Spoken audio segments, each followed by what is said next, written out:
لیکن مجھے اس کی امید نہیں ہے۔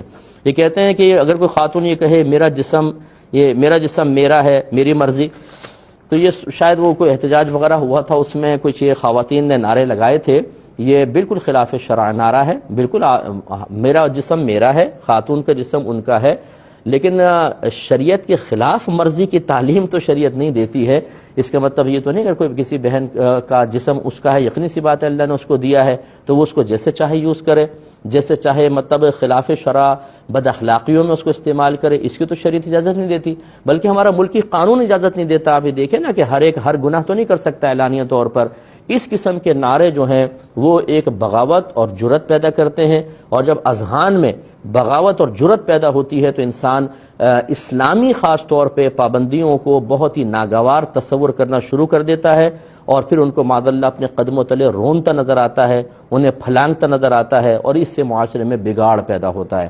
میں ایسے اپنی بھولی بھالی بہنوں سے گزارش کرتا ہوں کہ جو دوسروں کی باتیں سن کے پیچھے لگ جاتی ہیں، میری بہنوں آپ نے بھی ایک دن مرنا ہے۔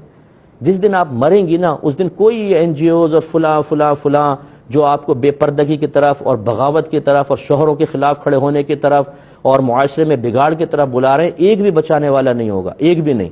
اس کے بعد جب آپ قبر میں جائیں گی تو پھر آپ کا انجام کیا ہوگا؟ پھر میدان محشر میں خود ان کا بھی انجام دیکھ لیجئے گا، جو اس طرح تعلیم شرع کے خلاف عورتوں کو ابھار کر انہیں معاذ اللہ بے حیائی کی طرف لانے کی کوشش کرتے ہیں۔ یہ کس قدر شرمندہ ہو کے اپنے سر جھکا کے کھڑے ہوں گے، اس وقت اس گروہ میں شامل ہونا آپ کے لیے یقیناً نقصان کا باعث ہوگا۔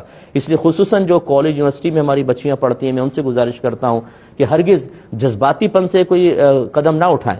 آپ نے اس دنیا کو چھوڑ کر جانا ہے۔